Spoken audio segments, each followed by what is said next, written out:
Hello whisky fans, welcome to Ralphie Review 1102 in the Bothy. Not any old Bothy, it's the Whisky Bothy. That's where you are. Look, whisky barrels, whisky bottles, whisky glasses, lots of whisky stuff, and an old whisky geek. Here I am, sharing opinions, perspective and such like. I have two glasses of whisky here. One is Sanaig from Kilchoman Distillery, bottled at 46%. And the other is Sanaig Cask Strength, bottled at 57.8%. Both are natural colour and chill filtered. Give me a second. Let's have another double check in this. I'm sure I read it somewhere.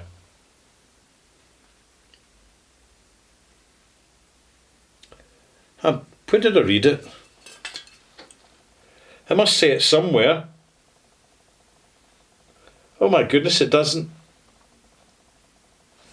I wonder if it says it in the box.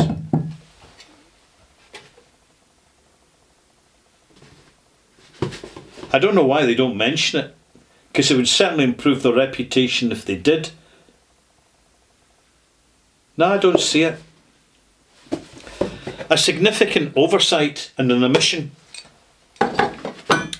One reason actually why Kilchoman doesn't get the attention it deserves is because of the lack of disclosure by the company that bottle it. They're not making it clear it's unchill filtered and natural colour, and we shouldn't have to email the distillery to find out. It should be on the label of the bottle. How about the standard one? Here it says non-chill filtered, no colour added. So on the standard Sanaig, you've got it loud and clear, but not on the cask strength, which I find very, very strange. Very strange indeed. I don't know what they're playing at. That is shocking inconsistency. Still, it's their loss, not ours. When I put the two bottles side by side, you can see that there is a distinct difference in colour. The standard Sanaig is a lighter colour, you see that, than the cask strength. Bring it forward a wee bit, there we go. That's one of the first visible differences. We know this one is natural colour, unchill filter. Oh, there's that little metal thingy falling off the glass again. I don't know why they bother with it. It's a waste of time, and I'm just going to leave it where it's fallen. I'm not going to bother picking up now. So here we have two single malts from the same distillery, both single Kilchoman Sanaigs, which means that they're made up of a combination of bourbon matured Kilchoman and sherry cask matured Kilchoman, which gives you the benefit of both styles of cask. You get the benefit of the lighter, sweeter, honeyed ex-bourbon cask maturation and the sherried, slightly more resinous, drier experience that you get from ex-sherry casks, particularly Oloroso casks. Certainly not so much from Fino or Montiado. And they are immediately, you put them side by side, they're different. There's a presumption that when you get a cask strength version of a brand, it's simply going to be the existing brand at a higher strength. But this is a big assumption that we should not make.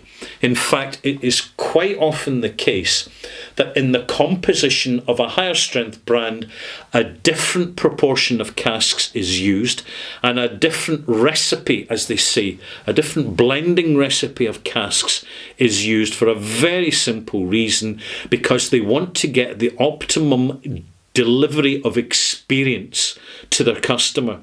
So when we go to the cask strength version, which, I mean, both of these glasses have been poured at the same time, and both glasses I've added 10 millilitres of fresh water just to settle them down and open them up and let them kind of express themselves a little better.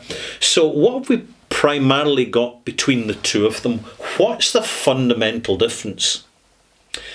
And it's not just the price, because there's a significant price difference between the two of them, depending where you buy these whiskies. The cask strength, it's more prominently sherried. It's got a darker sherry note. It's quite resinous, and the peatiness has got more of a kick or a hit to it.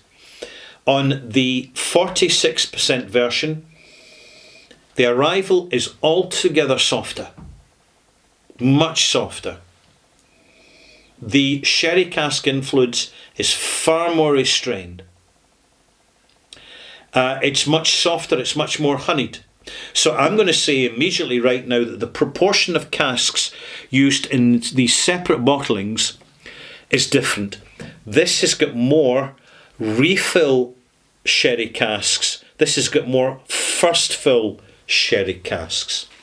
I also think that in the cask strength, the majority of the single malt is of a younger age as well, to give more of that phenolic dramatic hit. And it really shows on the nose even before we taste it. So let's taste it, and we'll start with the soft one, the Sanig 46%.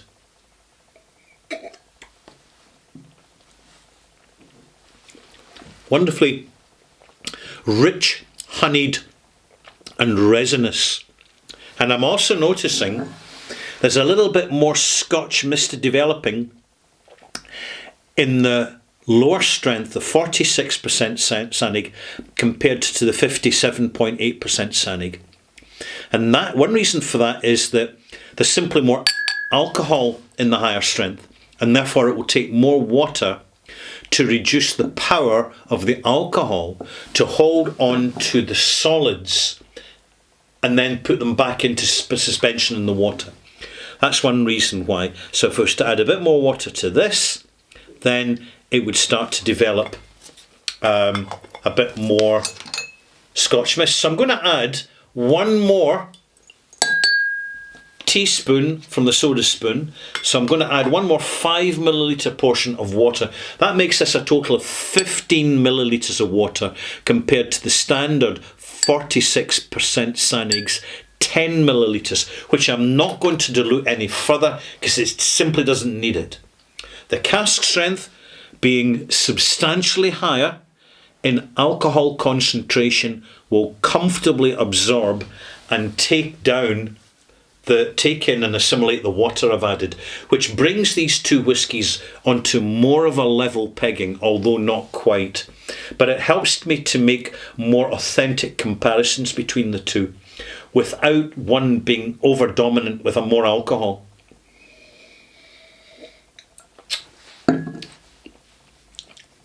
Gingery, phenolic, slightly eau de cologne, savoury herbaceous, lozengey, a little bit of burnt treacle, a little bit of licorice, tiny drop of aniseed in the background. This would be fascinating mixed half and half with absinthe, but I'm not going to do that today. So that's basically what you've got with the standard 46% Sanig. You've got a damn good malt, actually, really good. With the cask strength version,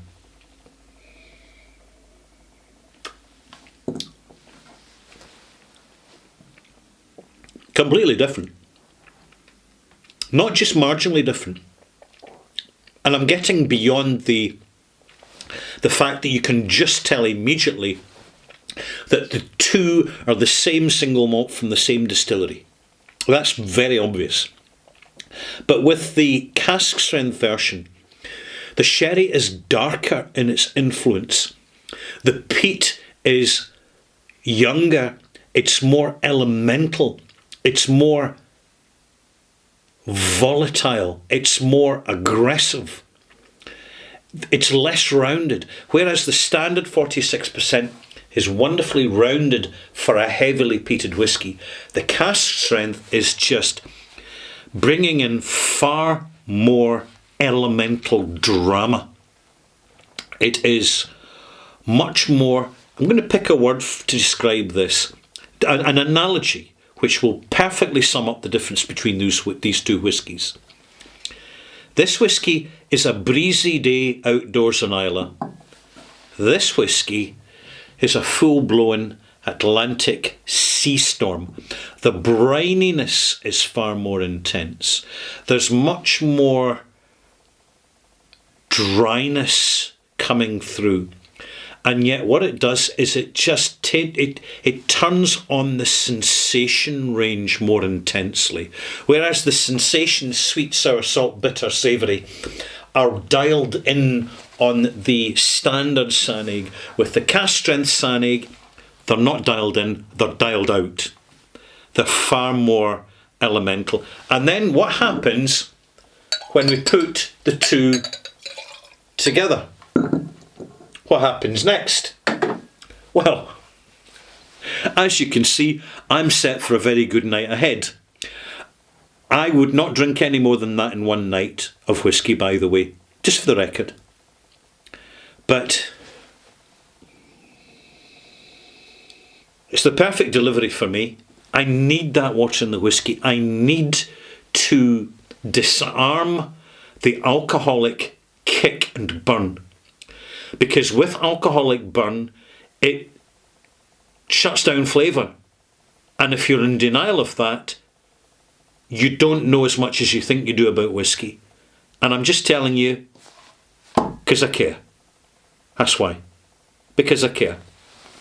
For people now to be saying, I never add water to whisky, I drink it just as it's presented by the distillery, bless you, you're wonderful people. But to be honest, you don't know what you're talking about. I know. Hearty words. I know it's because I care. But I've heard this so often. It's a bit squirmy.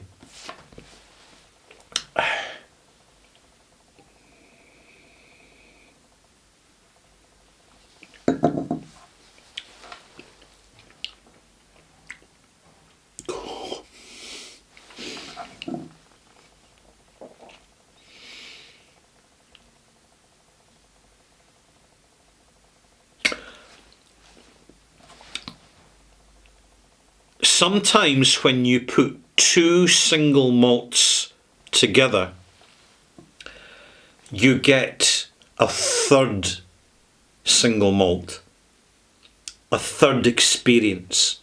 Sometimes they're both the sum of the two parts. This is not. This is, I'll describe it to you. On the nose, it's more like this. On the palate, it's more like this. But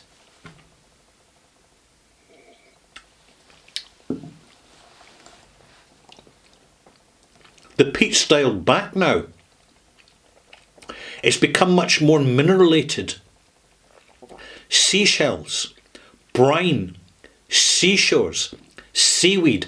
The iodine note that's popped up in this half and half is coming out of absolutely nowhere. And this happens with Scotch. This is why if you've got a bottle of this, you can have a good night. If you've got a bottle of this, you'll have a better night. But if you've got the two together and you start to have a wee flight of glasses and you start to bring them together in different proportions, you're going to have basically a master class of whisky discovery presented not by any expert, but by the whisky itself, straight to your palate. And this is just an extraordinary thing to experience. We learn so much from that experience. On the palate,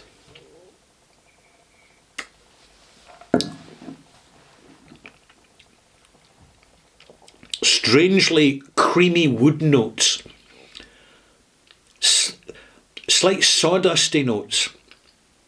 The gingeriness is almost custard brulee ginger. This is the two combined. It's producing such a different experience. It's actually shorter than when you have the two separate. Things are more compressed, they're more concentrated in terms of arrival, development and finish. The finish is crisp and slightly appley. The phenolics still dominate, but in a different sequence.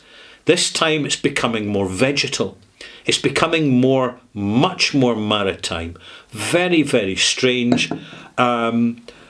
I never saw this coming when I started this review because I wasn't intending them to put the two whiskies together. But now that I have, I'm very glad I did. And if you happen to have any bottles like this, even similar, it doesn't have to be Kilchoman, feel free to combine the two, particularly when they're single malts. If you've got, say, an official bottling of whatever single malt and you happen to have an independent bottling, blend them together because they will retain their status as a single malt. But the combination is absolutely unique to your palate and your palate alone. Nobody else will ever share that unless you share the whisky itself.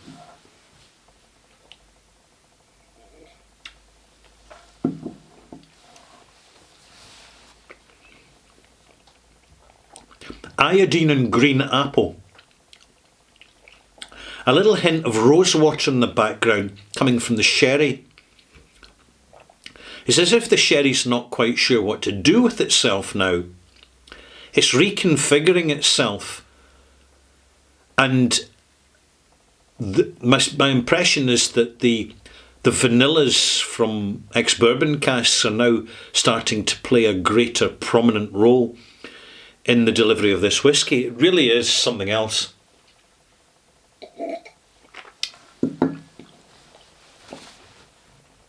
Final conclusion.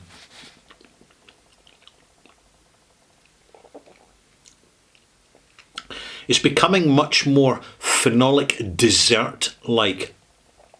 Like a big savoury Victoria sponge drizzled with some light syrup,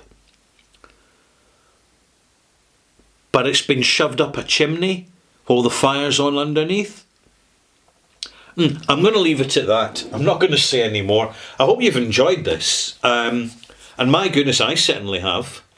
It makes presenting my channel so much easier when I've actually got good whiskies to talk about.